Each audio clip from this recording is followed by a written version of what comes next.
Welcome to TNPSC லட்சிய விதைகள் channel. நம்ம தமிழில் சேஞ்ச் ஆன சிலபஸ் அடிப்படையில் நம்ம நோட்ஸ் கொடுத்துக்கிட்டு வரோம். அதன் அடிப்படையில் நம்ம அறநூல்கள் முழுமையாக கம்ப்ளீட் பண்ணிட்டோம். அதற்கடுத்து பார்த்திங்க அப்படின்னா தமிழின் தொன்மை அந்த டாப்பிக்குமே நம்ம கம்ப்ளீட் பண்ணிட்டோம். அடுத்து தமிழ் அறிஞர்களும் அப்புறம் தமிழ் தொண்டும் அந்த டாப்பிக்கில் பார்த்திங்க அப்படின்னா ஊவேசா அவர்களை பற்றிய டாபிக் வந்து 2 பார்ட்டுகளாக நம்ம போட்டிருக்கோம். ஓகேங்களா? ஓகே, இது வரைக்கும் யாரும் இதை பார்க்கல அப்படின்னா பாருங்கள். அதோட லிங்க் வந்து நான் டிஸ்கிரிப்ஷனில் தரேன். ஓகே, தனி பிளேலிஸ்ட் இருக்குது, நீங்கள் போய் செக் பண்ணி பாருங்கள். ஓகே, டுடே பார்த்தீங்க அப்படின்னா தேப்போ மீனாட்சி சுந்தரனார் அவரை பற்றிய டாபிக் தான் பார்க்க போகிறோம். ஓகேங்களா? நம்ம கொடுக்கக்கூடிய நோட்ஸ் பார்த்தீங்கன்னா old book, new book plus வந்து எக்ஸ்ட்ரா சோர்ஸ் எல்லாத்தையுமே நம்ம தொகுத்து தான் கொடுக்குறோம். தேப்போ மீனாட்சி சுந்தரனார் டாப்பிக்கு நம்ம கொடுக்கக்கூடிய நோட்ஸ் மட்டுமே பார்த்தாலே போதுமானது. ஓகே, பார்ப்போம். இந்த தேப்போ மீனாட்சி சுந்தரனார் அவர்கள் பார்த்தீங்க அப்படின்னா வழங்கக்கூடிய சிறப்பு பெயர் என்ன அப்படின்னா பன்மொழி புலவர் அப்படிங்கிற சிறப்பு பெயர் வந்து வழங்கப்படுது. ஏன்னா ஏராளமான மொழிகளை கற்றதுனால இவர் பன்மொழி புலவர் அப்படின்னு வந்து போற்றப்படுறாரு. இவர் வாழ்ந்த காலம் 8/1/1901 முதல் 27/8/1980 வரைக்கும் வாழ்ந்திருக்காரு. ஓகேங்களா? சரியாக பார்த்தீங்க அப்படின்னா 79 ஆண்டுகள் வந்து வாழ்ந்திருக்காரு. 8/1/1901 முதல் 27/8/1980 வரைக்கும் வாழ்ந்திருக்காரு. ஓகே, இவர் பிறந்த ஊர் என்ன அப்படின்னா சென்னையில் இருக்கக்கூடிய சிந்தாதிரிப்பேட்டை அப்படிங்கிற பகுதியில் பிறந்திருக்காரு. ஓகே, இவருடைய பெற்றோர் யார் அப்படின்னா பொன்னுச்சாமி கிராமணியர் அவர்கள் தான். ஓகேங்களா? பொன்னுச்சாமி கிராமணியர். இவருக்கு வழங்கக்கூடிய புனைப்பெயர் என்ன அப்படின்னா தேப்போ மீ அப்படிங்கிறது தான் இவருக்கு வழங்கக்கூடிய புனைப்பெயர். ஓகே, இவர் கற்ற கல்வி என்னென்ன அப்படின்னா ஈகா, அதாவது ஈகா அப்படின்னா என்னென்னா இளங்கலை. ஓகேங்களா? இளங்கலை, பிஎல் ஓகேங்களா, வழக்கறிஞராக படிச்சிருக்காரு. அதற்கடுத்து பார்த்தீங்கன்னா முதுகலை. ஓகேங்களா? முதுகலை, அப்புறம் எம்ஓஎல் இந்த கல்வியெல்லாம் இவர் கற்றிருக்காரு. ஓகே, இவர் என்னென்ன தொழில் புரிந்திருக்கார் அப்படின்னா தேப்போ மீனாட்சி சுந்தரனார் அவர்கள் தமிழ் பேராசிரியர். ஓகேங்களா? தமிழை கற்பிக்கக்கூடிய பேராசிரியராகவும் மிகச்சிறந்த எழுத்தாளராகவும் இவர் இருந்திருக்காரு. ஓகே ஓகே இப்போ பார்த்தீங்க அப்படின்னா இவருக்கு என்ன பெயர் அப்படின்னா தேப்போ மீனாட்சி சுந்தரனார் அப்படிங்கிறதுக்கு பெயர் சூட்ட காரணம் என்ன அப்படின்னா அவருடைய தந்தையான பொன்னுசாமி அவர்களுக்கு தமிழ் மீதும் தமிழ் அறிஞர்கள் மீதும் இருந்த பற்றின் காரணமாக தன்னுடைய மகனுக்கு என்ன பெயர் வைக்கிறாரு? மகாவித்வான் மீனாட்சி சுந்தரனாரோட பெயரை வந்து வைக்கிறார். ஓகேங்களா? அதாவது தமிழ் அறிஞர்கள் மீதும் தமிழ் மீதும் அவருடைய தந்தைக்கு இருந்த பற்றின் காரணமாக மகாவித்வான் மீனாட்சி சுந்தரனார் பெயரத்தில் என்ன பண்ணுறாரு? தன்னுடைய மகனுக்கு வந்து இடுறாரு. ஓகே, நம்ம மேலே பார்த்தோம் தேப்போ மீனாட்சி சுந்தரனார் வந்து பன்மொழி புலவர் அப்படின்னு பார்த்தோம். என்ன காரணம்னா ஏராளமான மொழிகளை அறிஞ்சவர் அப்படிங்கிறதான். பாருங்க, இவர் அறிந்திருந்த மொழிகள் என்னென்ன அப்படின்னா சமஸ்கிருதம், தெலுங்கு, கன்னடம், மலையாளம், இந்தி, பிரெஞ்சு, ஜெர்மன் ஆகிய எண்ணற்ற மொழிகளை அறிஞ்சிருக்காரு.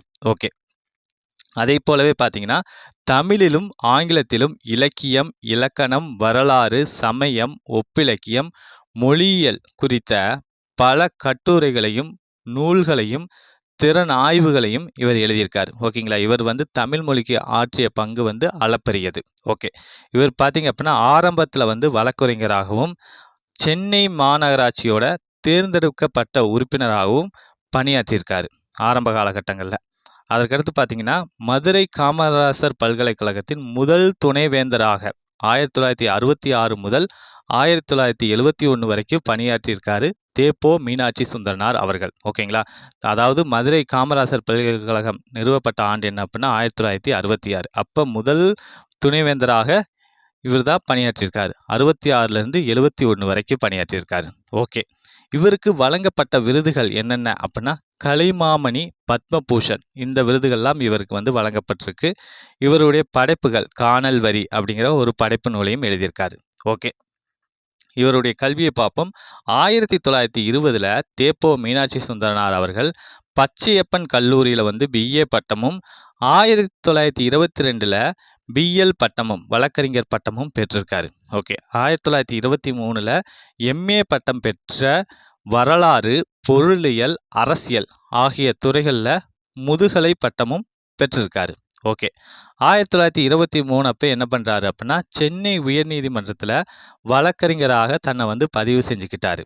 அடுத்து 1924 தேப்போ மீனாட்சி சுந்தரனார் அவர்கள் வந்து சென்னை மாநகராட்சியோட உறுப்பினராகவும் தேர்ந்தெடுக்கப்படுகிறார்.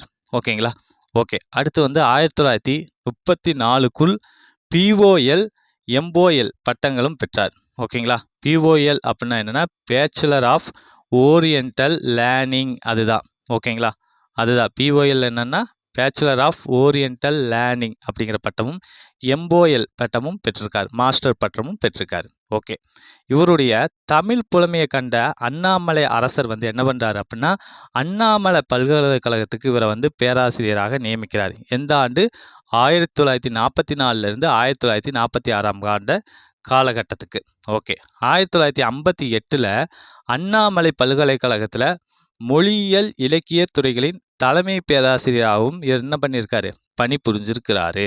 ஓகே, இவரது மொழி புலமை அயல்நாட்டு பல்கலைக்கழகமான சிகாகோ பல்கலைக்கழகத்தில் 1961 தமிழ் பேராசிரியராக பொறுப்பேற்க வைத்தது. ஓகேங்களா? இவருடைய மொழி புலமை காரணமாக அயல்நாட்டு பல்கலைக்கழகமான சிகாகோ பல்கலைக்கழகத்தில் 1961 தமிழ் பேராசிரியராக பணியேற்றார். ஓகேங்களா? ஓகே, இவருக்கு வந்து வழங்கப்பட்ட விருதுகள், அதாவது பல்கலை செல்வர் அப்படிங்கிற விருது வந்து வழங்கப்பட்டிருக்கு. யாரால? தருமபுர ஆதீனம் அவர்களால் வழங்கப்பட்டிருக்கு. ஓகேங்களா? இவருடைய சிறப்பு பேரான பன்மொழி புலவர் அப்படிங்கிற அந்த விருது வந்து குன்றக்குடி ஆதீனம் அவர்களால் வழங்கப்பட்டிருக்கு. ஓகேங்களா? ஓகே, நம்ம வந்து அவருடைய வாழ்க்கை குறிப்புகளை மட்டும் பார்த்துட்டோம். நெக்ஸ்ட் பார்த்தீங்க அப்படின்னா ஒரு உரைநடை பகுதி தான், அதாவது குடிமக்கள் காப்பியம் அப்படிங்கிற அந்த உரைநடை பகுதி தான் இது. பார்த்தீங்க அப்படின்னா 11th தமிழ். ஓகேங்களா? உரைநடை ஓல்டு புக்கில் இருக்குது. ஓகேங்களா? உரைநடை டாப்பிக்கில் இருக்குது. ஓகேங்களா? இதுவுமே பார்த்தீங்க அப்படின்னா தேப்போ மீனாட்சி சுந்தரனார் அவர்கள் கூறிய கருத்துக்கள் தான். ஓகேங்களா? இதில் இருந்துமே கொஸ்டின் கேட்பதற்கான வாய்ப்புகள் இருக்குது. ஓகே, இந்த குடிமக்கள் காப்பியம் அப்படிங்கிறது எதை பற்றி சொல்லுது அப்படின்னா சிலப்பதிகாரம் அந்த நூலை பற்றி தான் சொல்லுது. அதாவது இதில் வந்து தேப்போ மீனாட்சி சுந்தரனார் என்ன சொல்ல வருவார் அப்படின்னா, அதாவது மற்ற மொழிகள் மற்ற நாடுகளில் பார்த்தீங்க அப்படின்னா முதல் காப்பியம் அப்படிங்கிறது வந்து அரசர்களை பற்றி தான் சொல்லுது. ஆனால் தமிழோட முதல் காப்பியமான சிலப்பதிகாரம் வந்து குடிமக்கள், கோவலன், மாதவி, கண்ணகி இந்த மாதிரியான சாதாரண குடிமக்களை பற்றி சொல்லுது. அதுதான் இதற்கான சிறப்பு அப்படின்னு வந்து இந்த உரைநடை பகுதியில் அவர் சொல்லியிருப்பார். நம்ம அதை ஒன் பை ஒன்னாகவே பார்ப்போம். ஓகே, தேப்போ மீனாட்சி சுந்தரனார் அவர்கள் பார்த்தீங்கன்னா சிறு வயசில் கேட்ட கதைகள் என்னென்ன அப்படின்னா விக்ரமாதித்தன் கதை, மதன காமராசன் கதை, நலன் கதை, ராமர் கதை, திருவிளையாடல்கள், ஹரிச்சந்திரன் கதை, துரியோதனன் கதை, இந்த கதைகள் எல்லாம் கேட்டிருக்காங்க. இந்த கதைகள் எல்லாமே அரசர்களை சார்ந்த கதைகள் தான். ஓகே, அதற்கடுத்து பள்ளி கல்லூரியில் தேப்போ மீனாட்சி சுந்தரனார் கேட்ட கதைகள் என்னென்ன அப்படின்னா ராமாயணம், ஹரிச்சந்திர புராணம், நைடதம், பாரதம், நலவெண்பா இந்த மாதிரியான கதைகளையும் இவர் வந்து கேட்டிருக்காரு. ஓகேங்களா? இதுவுமே பார்த்தீங்கன்னா அரசர்களை பற்றிய கதைகள் தான். அதே போலவே பாருங்க, ஆங்கிலத்தில் ஷேக்ஸ்பியர் நாடகங்கள் இயற்றாரு. அந்த ஷேக்ஸ்பியர் நாடகங்கள் எல்லாமே அரசர்களை பற்றிய நாடகமாக தான் இருக்குது. நம்முடைய வடமொழி, ஓகேங்களா, வடமொழியில் ஆதி காவியம் அப்படின்னு புகழப்பெறக்கூடியது என்ன அப்படின்னா ராமாயண நூல் தான். ஓகேங்களா? இந்த ராமாயணம் எழுதியவர் யாருன்னா வான்மீகி அவர்கள் தான். ஓகேங்களா? இந்த ராமாயணத்தோட கதை மாந்தர் யார் அப்படின்னா ஒரு அரசர், ராமர் அப்படிங்கிற அரசர் தான். ஓகேங்களா? இந்த மாதிரி எந்த மொழியில் எடுத்துக்கிட்டிங்களாலும் அதில் இருக்கக்கூடிய பெரும் காப்பியங்கள் அரசர்களை பற்றி தான் சொல்லுது. ஓகே, கிரேக்கர்களோட பழங்காப்பியம் என பாராட்டப்படக்கூடியது என்னன்னா ஹோமர் அவர்கள் பாடிய இலியட் அப்படிங்கிறது தான். ஓகேங்களா? இந்த இலியட் அந்த நூலோட கதை என்ன அப்படின்னா மெலனஸ் என்ற அரசர் பெருமானோட அழகிய மனைவியான ஹெலன் அவங்கள வந்து பாரிஸ் என்ற இலிய நாட்டு இளவரசன் என்ன பண்ணுறாரு அப்படின்னா சிறை எடுத்துடுறாரு. ஓகேங்களா? அவரை கடத்திடுறாங்க. ஓகேங்களா? அதை பற்றி அதனால் ஏற்படக்கூடிய போரை பற்றி சொல்லக்கூடியதா பழங்காப்பியம். ஓகேங்களா? இந்த மெலனஸுக்கும் என்ன ஆகுது அப்படின்னா இந்த இலிய நாட்டு இளவரசனுக்கு என்ன ஆகுது அப்படின்னா போர் ஏற்பட்டுரும். இதை ரெண்டையும் சொல்லக்கூடிய விஷயந்தான் ஹோமர் பாடிய இலியட் அப்படிங்கிற நூல். ஓகே, அடுத்து வந்து வர்ஜில் என்ற பாவனார் பாடிய ஈனிட் என்பதே லத்தீன் மொழியின் பெருங்காப்பியமாகும். ஓகேங்களா? அதாவது வர்ஜின் அப்படிங்கிற பாவனார் பாடிய ஈனிட் அப்படிங்கிறது தான் லத்தீன் மொழியோட பழங்காப்பியம். ஓகே, இந்த ஈனிட் அப்படிங்கிறது எதை பற்றி சொல்லுது அப்படின்னா ரோம பேரரசினை தோற்றுவித்த ஈனியஸ் என்ற அரசர் பெருமானது வரலாற்றை வந்து இந்த காப்பியம் வந்து கூறுது. ஓகேங்களா?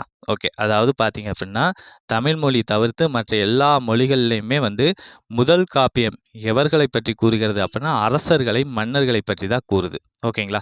அதே போலவே அண்மையில தமிழ் இலக்கியத்தினை ஆராய எண்ணிய இளைய அறிஞர்கள் பலரும் முதலாளி இலக்கியமும் முடிமக்கள் இலக்கியமும் அன்றி குடிமக்கள் இலக்கியம் என ஏதேனும் உண்டோ தமிழ்ல அப்படின்னு நெஞ்சம் குமுறுறாங்க அப்படின்னும் சொல்றாரு தேப்போ மீனாட்சி சுந்தரனார் அவர்கள். ஓகே, நெக்ஸ்ட் அப்படி சொல்லக்கூடிய அந்த சிறியவர்களை நம்ம என்ன பண்ணக்கூடாது, இகழ்ந்து பேசக்கூடாது அப்படிங்கிறத புறநானூற்று வரிகளிலிருந்து ஒரு மேற்கோள் காட்டுறாரு. அதாவது பெரியோரை வியத்தலும் இளமே சிறியோரை இகழ்தல் அதனினும் இளமே அப்படின்னு புறநானூற்று பாடல் வரிகளை சொல்றாரு. அதாவது இந்த வரிக்கு என்ன பொருள் அப்படின்னா, பெரியோரை வியத்தல் இளமே அப்படின்னா பெரியோரை மதிச்சு வியந்து பாராட்டுவது நல்லது.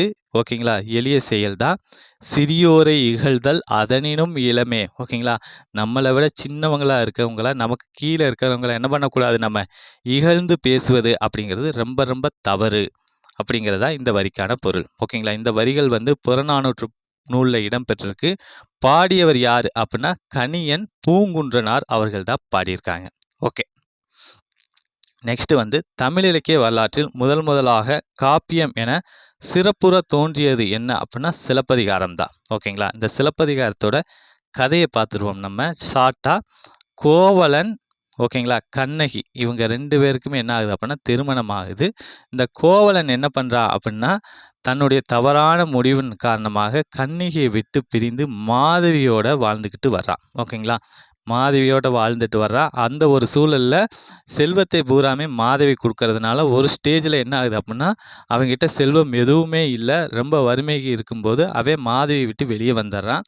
அப்போ தன்னுடைய மனைவியான கண்ணகிட்ட அவன் என்ன சொல்கிறான் அப்படின்னா செல்வத்தை மீட்கணும், செல்வம் சேர்க்கணும் அப்படின்னு சொல்லும்போது கண்ணகி என்ன பண்ணுறாங்க, தன்னோட கால் சிலம்பத்தை விற்று அதிலிருந்து நம்ம தொழில் செஞ்சு அதன் மூலிமா நம்ம செல்வத்தை ஈட்டலாம் அப்படின்னு முடிவு பண்ணி மதுரை வர்றாங்க. ஓகேங்களா, அங்கே வந்து கொல்லன்ட்ட கூட செக் பண்ணும்போது என்ன ஆகுது அப்படின்னா இந்த கால் சிலம்பு மன்னருடையது அப்படின்னு அவன் சொல்ல அந்த மன்னரும் ஆராயாமல் தவறான முடிவின் காரணமாக என்ன பண்ணுறான் அப்படின்னா கோவலனை வந்து மரண தண்டனை கொடுத்து கொண்டுடுறான். ஓகேங்களா, இதனால் கோபமுற்ற கண்ணகி வந்து உங்களுடைய செயல் வந்து தவறு அப்படின்னு சொல்லிட்டு என்ன பண்ணுவாங்க, கண்ணகி வந்து மதுரையை வந்து எரிச்சிருவாங்க. ஓகேங்களா, எரிச்சு முடிச்சுட்டு இவங்க தனியாக வாழ்ந்துக்கிட்டு இருப்பாங்க. இந்த கதையை கேட்ட சேரன் செங்குட்டுவன் என்ன பண்ணுவான் அப்படின்னா இவங்களுக்காக வந்து ஒரு கோயில் கட்டுவான். ஓகேங்களா, இதுதான் வந்து சிலப்பதிகார கதையோட சுருக்கம். ஓகேங்களா, ஓகே, இந்த நூல் பார்த்தீங்க அப்படின்னா அங்கே வந்து சோழன், கரிகால சோழன் வர்றான். ஓகேங்களா, அதாவது சிலப்பதிகாரத்தில் கரிகால சோழன் வருவான், ஆனால் அது அவனுடைய கதையல்ல. பாண்டியன் நெடுஞ்செழியன் அவனுமே இந்த கதைக்குள்ளார வருவான். அப்போ அதுவும் அவங்களுடைய கதையல்ல. அதே போலவே சேரன் செங்குட்டுவன் ஓகேங்களா வடநாட்டில் போய் போர் புரிகிறான். இருந்தாலுமே அது வந்து அவங்களுடைய கதை அல்ல. ஓகேங்களா, எல்லோ மன்னர்களும் வர்றாங்க, சேர சோழர் பாண்டியர் எல்லோ மன்னர்களுமே பார்த்திங்க அப்படின்னா கதைக்குள்ளே என்ட்ராகிறாங்க.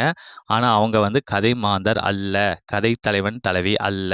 ஓகேங்களா, ஓகே, அதாவது முரசு முணங்குதானே மூவரும் கதையில் வந்தும் அந்த முடிமக்கள் கதையாக சிலப்பதிகாரம் விளங்கவில்லை. ஓகேங்களா, அது மன்னரோட கதையாக சிலப்பதிகாரம் விளங்கலை, குடிமக்கள் ஒருவரோட கதை தான். ஓகேங்களா, அதிலும் பார்த்தீங்க அப்படின்னா ஒரு பெண்ணோட கதை தான். ஓகேங்களா, கண்ணகியோட கதை தான் சிலப்பதிகாரம். ஓகேங்களா, எப்படின்னா கோவலன் குடிமக்களுள் ஒருவன், மாதவி பரத்தியரில் ஒருத்தி. ஓகேங்களா, இவர்களுடைய சிக்கல் வாழ்க்கையே சிலப்பதிகார சித்திரம் அப்படிங்கிறது. ஓகேங்களா, மற்ற நாடுகளில் எல்லாமே பார்த்தீங்க அப்படின்னா ஆதி காப்பியமாக அரசர்களோட முடிமக்கள் வரலாறு தான் இருந்திருக்கு. ஆனால் தமிழ் மொழியில் தான் என்ன இருக்குது, ஆதி காப்பியமாக குடிமக்கள் வரலாறு பற்றிய நூல் வந்து இருக்குது. குடிமக்கள் வரலாறு பற்றி கூறக்கூடிய நூல் என்ன, சிலப்பதிகாரம். ஓகே, குடியரசு உலகிலும் இந்த காப்பியத்தை பாராட்ட இடம் உண்டு. ஓகேங்களா, இப்போ கூட இந்த காப்பியத்தை பாராட்டுவாங்க. அதே போலவே ஆட்சியர் குரவை, குன்றக்குரவை, வேட்டுவ வரி என்று பாட்டாளிகளை பாடுவதில் சிலப்பதிகாரம் பாடிய இளங்கோவடிகளுக்கு எவ்வளவு மகிழ்ச்சி.